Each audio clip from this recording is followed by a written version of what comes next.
Hello, class. This is Mr. Vargas, and I am here to introduce the next Scratch project. So, this project is going to be called the Chase Game. You're going to add a character that you can control using the arrow keys, and you're also going to add an item that's going to move around the screen. And whenever your character hits that item or touches that item, you're going to have a score that goes up, and you're going to have it play a sound.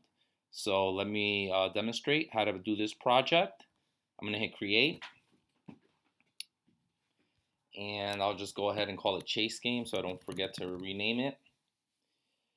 All right, so over here I have my requirements. The first requirement is to add a background. So that's I always give you that easy one. And I will do this as, I think I'll do it as an underwater game. So we have an underwater. This is my chase game is going to take place underwater. You guys use a different setting. Don't just do what I did. Um, but I'll do underwater. I'm gonna get rid of this cat because that doesn't really make sense to have a cat underwater. And I'm gonna pick something that, let's see, animals, something that would live underwater. Let's see, maybe the shark. Um, yeah, I'll go with that shark. So I'm gonna add a shark, and this is gonna be my character. So add a background, make the character move in 4 directions. So we talked a little bit about movement with our last project.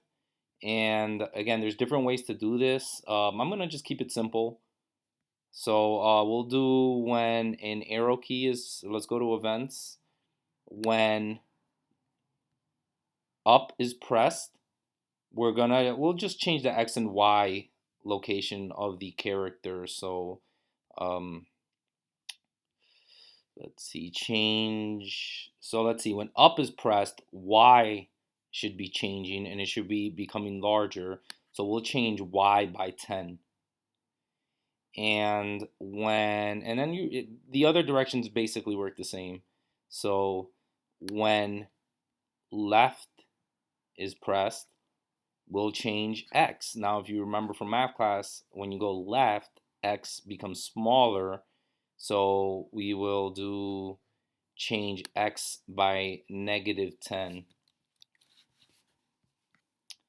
and so forth for the other directions. You can actually do some copy and paste here, but I'm gonna just do it the longer way just to kind of keep demonstrating how to click all these boxes together, all these blocks. All right, so when you press right, let me change this to right. We'll change X by 10. When we press down, we want to change Y.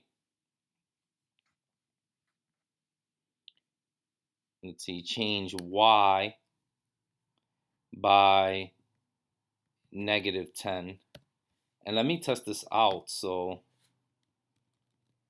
you can hold it and it moves like that. If you wanted to always start in the middle of the world, you can add a when green flag is clicked, set X and Y to 0, 0, but I'll leave it like that. That's fine for me. All right, so we have requirement 1, requirement 2. Now we need to add a collectible and we need to make it move around randomly in the scene. So let's see, what would a shark be collecting? Maybe fish. Maybe we'll do this starfish over here.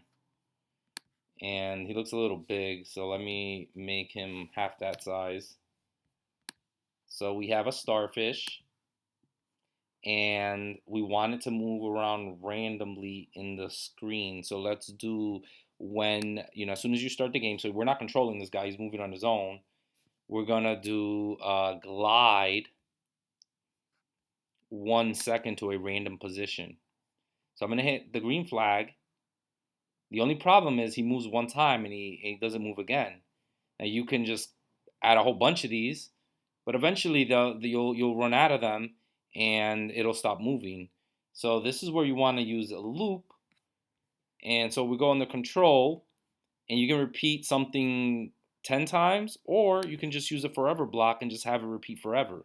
So now when we hit the green flag, he moves around forever to a random position. Now, you notice the speed changes. That's because sometimes that random position is far, sometimes it's close. There's ways around that, but for this project, that is fine. So, and you might want to make this shark a little smaller because you see he's kind of big, and the starfish runs into us pretty easily. But we'll leave it like that. I'm not actually checking for that. Just might make the game a little bit more challenging. All right, so we got requirements 1, 2, and 3.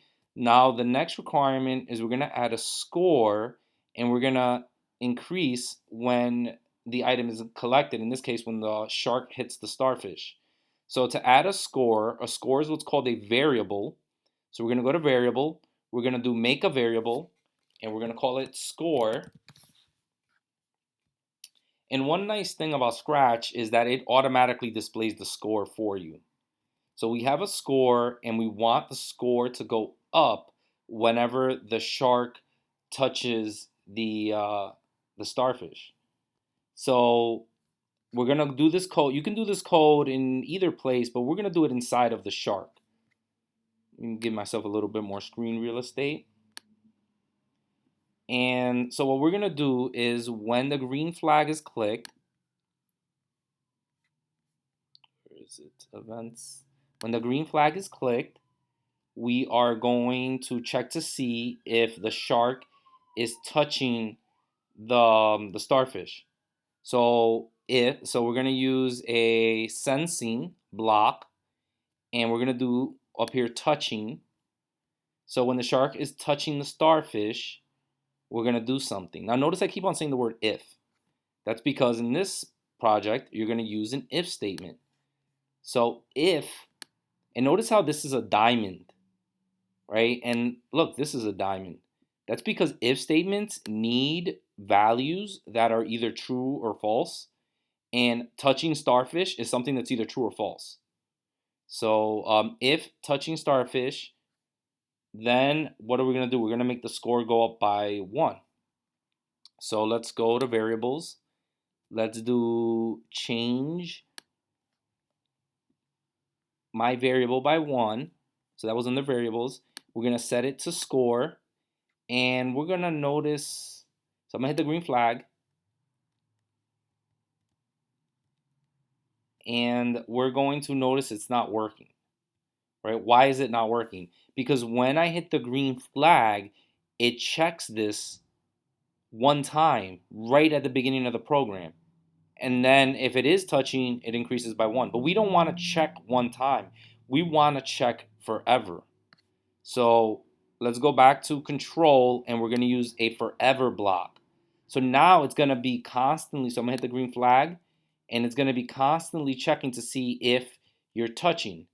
So now it's working, but you might have noticed a weird bug. Look at my score. I'm at 52. I haven't touched that starfish 52 times.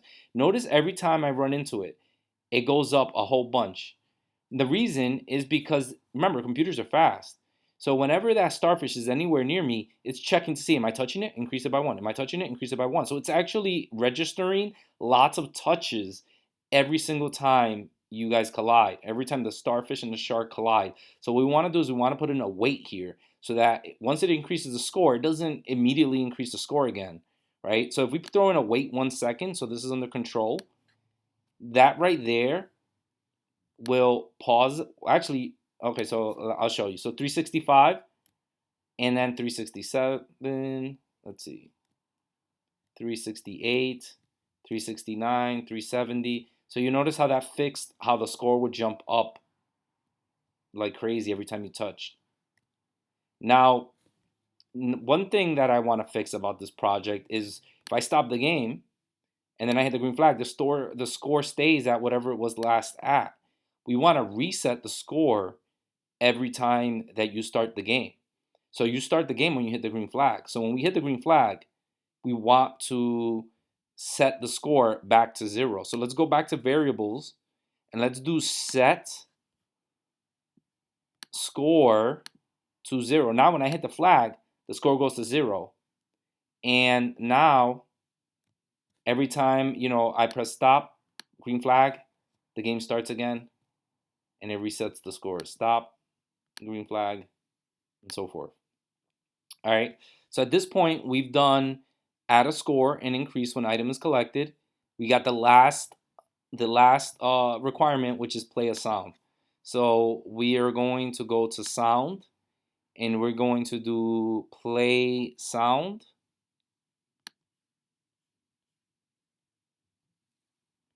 And where you put this play sound actually kind of matters.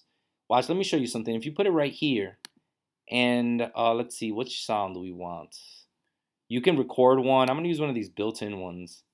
Some of the objects have sounds that come with them. Oh, actually, my sound was off. So if you notice, there's like a little bit of a delay. So I think the sound actually works better right before the wait.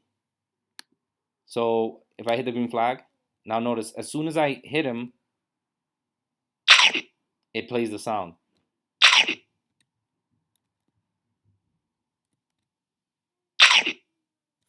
All right. So that's it. Make sure you call it chase game. Make sure you hit share. And again, pick a different theme. I don't want to see a bunch of sharks and starfishes. And have fun with it. All right. Have a good day, guys. If you have any questions, let me know.